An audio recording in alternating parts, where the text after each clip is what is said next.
یہ روایت کو غور سے سنیے گا، شاید بہت سے مسائل ہمارے نوجوانوں کے لیے، بچوں کے لیے حل ہو جائیں۔ روایت کو بڑے بڑے علماء نے اپنی کتابوں میں درج کیا ہے کہ جب جناب سیدہ سلام اللہ علیہا کا حق چھین لیا گیا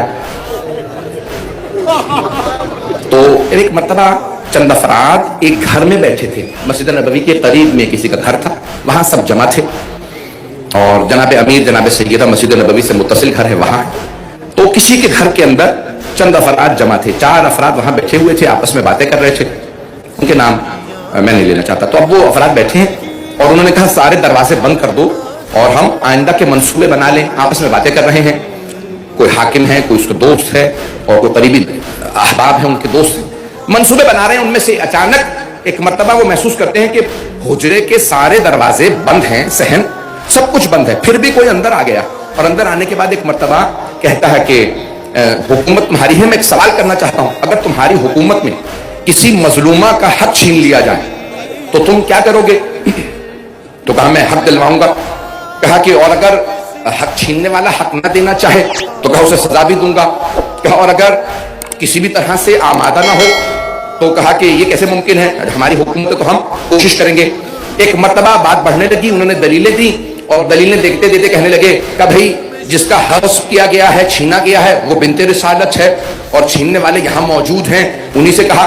ایک مرتبہ جو تھے وہ فوراً غائب ہو گئے۔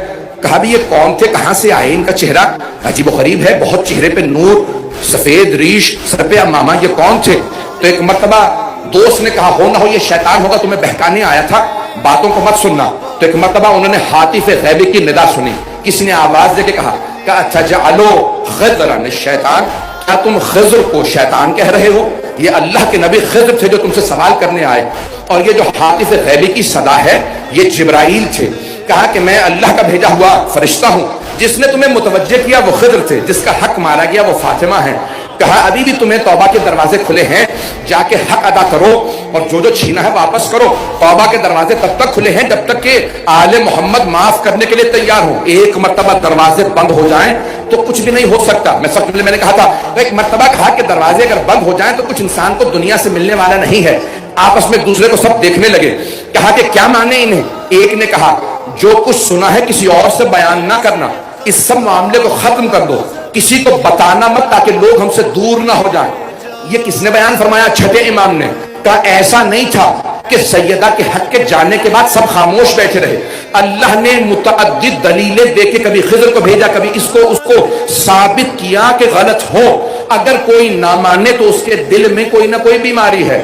ایسا نہیں تھا کہ اللہ بس دیکھتا رہا کہ جو ہو رہا ہے ہونے دوں گا، نہیں، اللہ نے کہا میں نے جن ہستیوں کو اتنا بلند و بالا بنایا، باعظمت بنایا ہے، ان کے حق کو ثابت کرنے کے لیے میں دلیلیں بھیجتا رہوں گا۔ میں آنکھوں میں آنسو دیکھ رہا ہوں، لیکن میں یہ پڑھنا ضروری سمجھتا تھا، میں نے شاید بہت سی باتیں کہتی ہوں، لیکن میرے بھائیوں، میری بہنوں، میرے بچوں، میرے بزرگوں، یہ بہت ضروری ہے کہ جناب سیدہ سلام اللہ علیہا کا حق دنیا پہ ثابت بھی کیا جائے، اسے بیان بھی کیا جائے۔